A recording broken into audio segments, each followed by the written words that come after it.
Hey, what's up YouTube? Donovan the Smartphone Guy here to do a revisit to the Blue Life Max. And the reason I'm calling this a revisit is because I was pretty harsh in my first impressions of this phone because there were just some things about it that bugged me.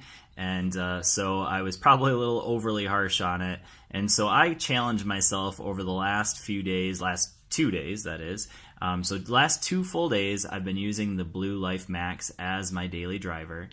Just to see if, someone like me who's, reviews a lot of different phones, if I could use it as my daily driver and whether, I think other people could use it as their daily driver. So I wanted to give it a try. And so here's my thoughts after that 2-day challenge. So as you can see right now, it is available on Amazon for $100. I picked it up when it was a Best Buy exclusive for $80, but right now on Best Buy it's $110. So the best place to get it, as far as I know, is on Amazon. So I'll leave a link down in the description, make it easy for you, and you can pick it up there. So $100 on Amazon. You get a lot for that price, but let's talk about it and see whether it's worth it. So real quick, I'm just going to run through the specs. So we got a 5.5-inch HD display that's 720p. 1.3 gigahertz processor. It's a MediaTek processor. It's the 6737. We'll talk about the performance of the phone with that processor. 2 gigs of RAM, 8 megapixel camera on the back, 5 megapixel camera on the front. We got a fingerprint sensor, which, that's kind of abnormal for a budget phone. We'll talk about that, and actually we'll just talk about it right now. So you can see that 1, 2, 3, it is a pretty responsive fingerprint sensor. So if you're looking for a budget phone with a fingerprint sensor, this could be a good one. So it responds right away, and you get a little vibration to tell you that it's working, but it's not the fastest response. Obviously, if you're used to something like the Honor 6X, which has a crazy fast fingerprint sensor, even this phone right here, like the Blade V8 Pro from ZTE, the fingerprint sensor on this is fast. So it's not as fast as those two, but it's still, for a $100 phone, pretty good.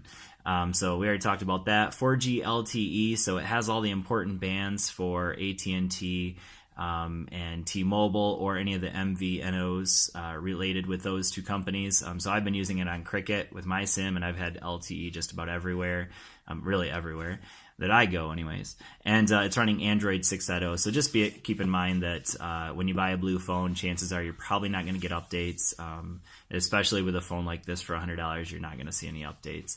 In the box you get, the usual case with it. You also get a screen protector, so that's nice. You also get the charger and some headphones, so that's a lot, you're only paying $100 and you get all that with it. That's pretty awesome, I think.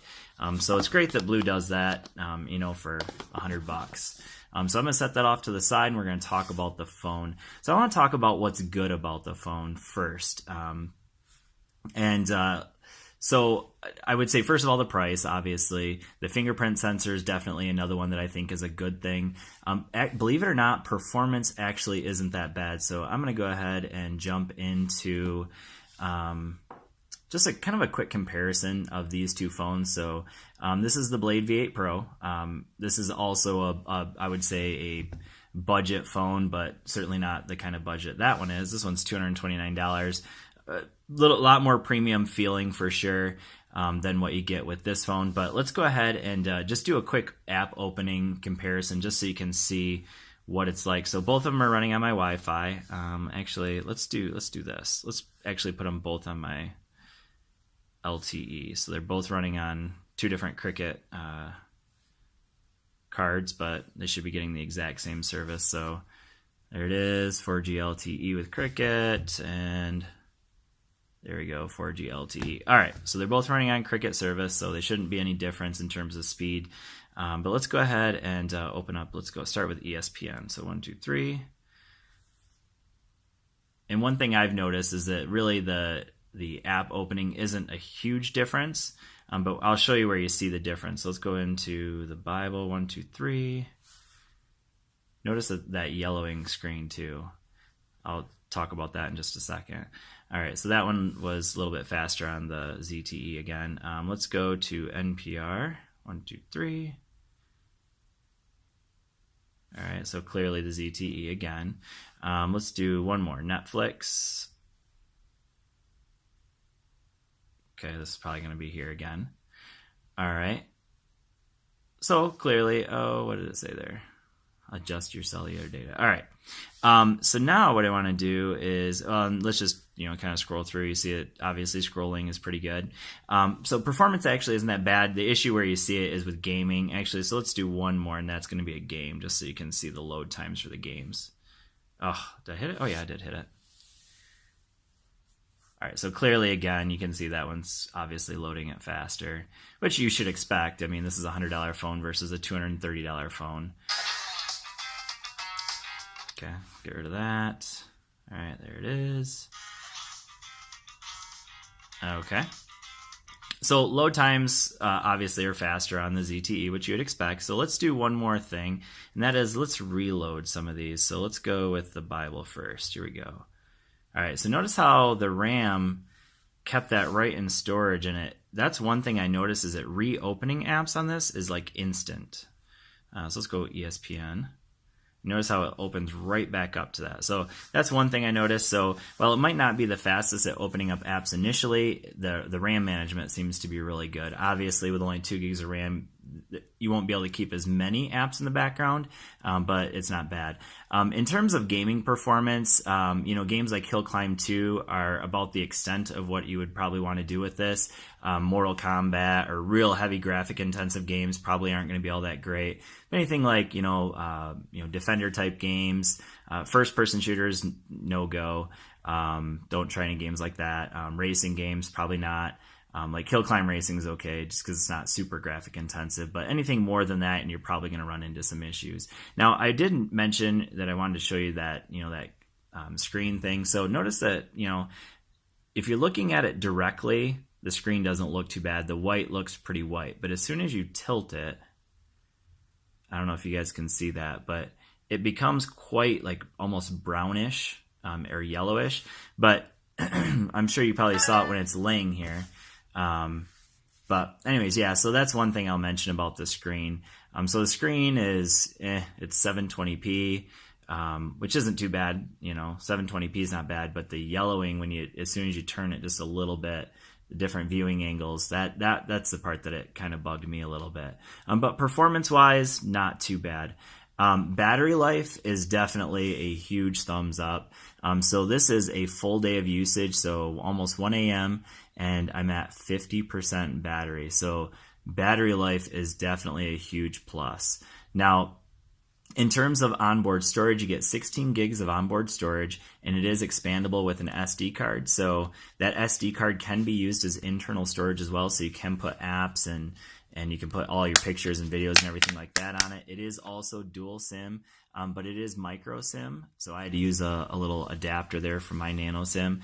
Here's your micro SD card slot. When I did put a micro SD card slot in it, it did give me the option of using it as internal storage directly, so that's good.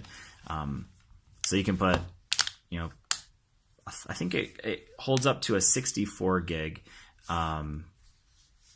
memory card, so that's good. So with that total, you're going to get a total of 80 gigs, so not bad at all. Let's see, is there anything else that we need to talk about? Oh yeah, we definitely need to talk about the cameras.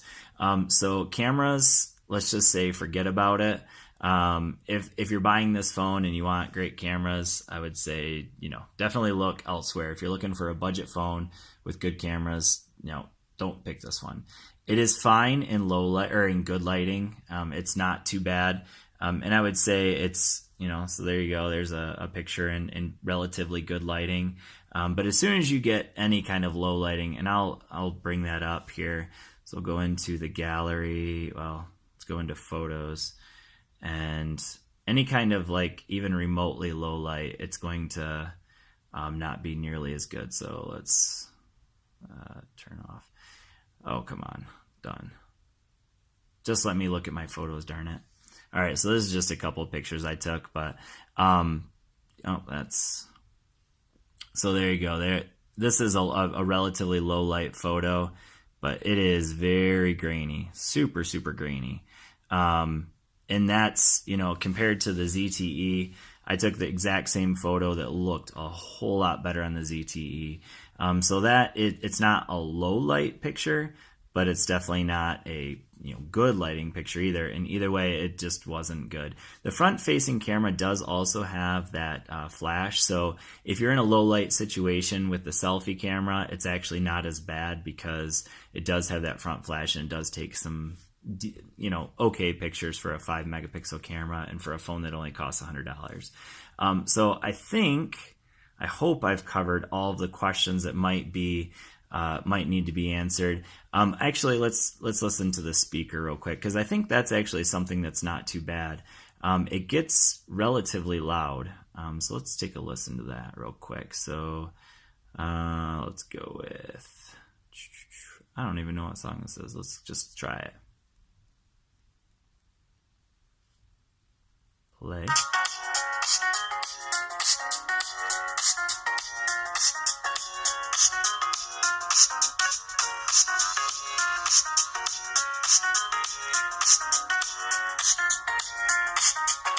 Okay, so the speaker actually gets relatively loud, and this is kind of an interesting thing. So one thing I noticed, I was trying to cover up the two to see where the speaker's coming out of. So you can cover up, so this one's actually the speaker, and you can cover it up, but actually it'll still come out. Like with most phones, if you cover up the speaker, you won't hear anything. But with this one, it actually is it kind of is a rear-facing speaker. So when you cover this up, it still actually comes out, which was kind of weird to me. But I don't know, it is what it is. So we got the microphone up there, sorry, the headphone adapter up there. But this is kind of also a weird thing, and that is the fact that it has micro SD up here. So while it does have that large battery, one thing I will mention is that it's definitely not quick charging. So when you plug this in to the adapter it comes with, a quick charger, doesn't matter, you're getting 500 milliamps is what I got consistently, regardless of what charger I tried using, whether it was this one or Qualcomm 3.0 fast charging charger, anyone, and I was using Ampere, and it's always 500 milliamps. So definitely not a fast charging phone. It's a phone that you're probably gonna have to charge for a few hours, probably overnight even, to get the full charge. But anyways, hopefully I've covered any questions that you might have. If there's anything else that I missed, go ahead and leave those down in the comments, and I will try to address any other questions that you might have. But that's the Blue Life, excuse me, the Blue Life Max. Is it worth $100? Well, I think it is. If you're buying this phone and you're not, a super techie and you like high-end phones, then yeah, it's not bad. If you're buying this for your kid or for maybe somebody who is getting their first smartphone, it's not bad. If you don't need good cameras, like if cameras aren't that important to you and you mostly take good, good lighting photos anyways, then you're going to be okay with this phone. But are there phones you can definitely step up to, pay just a little bit more, like the ZTE, the Blade V8 Pro? You're definitely going to get a whole lot more phone with this. But if you're on a budget for $100, why not? This is a GSM unlocked phone, pretty darn good, and excellent battery life. But anyways, I hope that's helpful for you. Thanks for watching. I will see you all in the next video. Peace.